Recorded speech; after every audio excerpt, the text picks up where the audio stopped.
madaxweyne ku-xigeenka Jamhuuriyadda Soomaaliland ahna kusimaha madaxweynaha mudane Cabdiraxmaan Cabdilaahi Ismaaciil Saylici ayaa qasriga madaxtooyada ku qaabilay wafdi ballaaran oo ka socday kambaniga Alfatain oo laga leeyahay dalka Imaaraadka Carabta oo uu weheliyo kambaniga Hartford Africa iyadoo kulankan ay madaxweyne ku-xigeenka ku wehelinayeen xubno ka mid ah golaha wasiirada Soomaaliland xukuumadda Soomaaliland iyo wafdigan ayaa shir ballaaran oo ay ku yeesheen xafiiska madaxweynaha waxay ka wada hadleen mashaariicda iyo fursadaha iskaashi ee dalka ka jira afhayeenka madaxtooyada Soomaaliland Axmed Suleymaan Duxul ayaa faahfaahin ka bixiyay kulankan madaxweynaha iyo wafdiga ballaaran ee kambaniga Alfatain ee booqashada ku yimid dalka Soomaaliland wuxuuna sharaxaad ka bixiyay qodobada laga wada hadlay ee kulankan lagu soo qaaday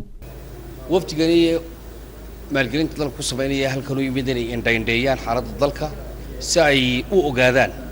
heerka dalku marayo madaxweyne ku-xigeenka Jamhuuriyadda Soomaaliland mudane Cabdiraxmaan ayaa faahfaahin ka siiyay guud ahaan xaaladda dalka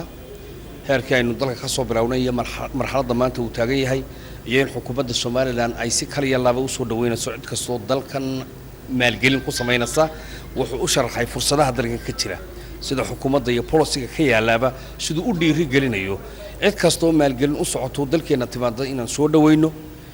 in wixii ay nooga baahan yihiin aan la qabanno ayuu madaxweyne ku-xigeenku runtii u sharaxay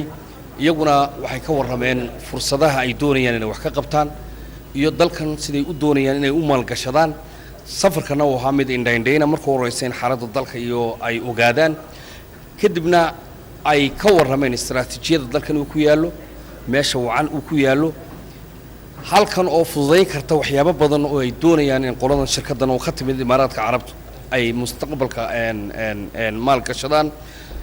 Mr. Andrew mas'uul ka tirsan kambaniga caalamiga Alfatain ee dalka Imaaraadka Carabta laga leeyahay ayaa ka warbixiyay sida diiran ee dalka loogu soo dhaweeyay iyo sida uu ugu faraxsan yahay booqashada kambanigan ee Soomaaliland oo markii koowaad ay yimaadeen kulankan iskaashi. Yes, thank you. It's a great pleasure for us to visit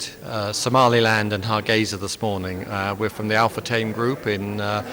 Dubai in the United Arab Emirates, and we've been very nicely welcomed here and we look forward to a very interesting visit. Xasan Nuur oo ah sarkaal ka socday kambaniga Hartford Africa oo ku wehelinayay kambaniga Alfatain kulankan ay madaxtooyada ku yeesheen ayaa iftiimiyay fursadaha maalgashi ee dalka yaala iyo kulamada hordhaca ah ee kambaniyadan caalamiga ay la leeyihiin Soomaaliland madaxweyne ku-xigeenka Soomaaliland Cabdiraxmaan Cabdilaahi Ismaaciil Saylici ayaa qasriga madaxtooyada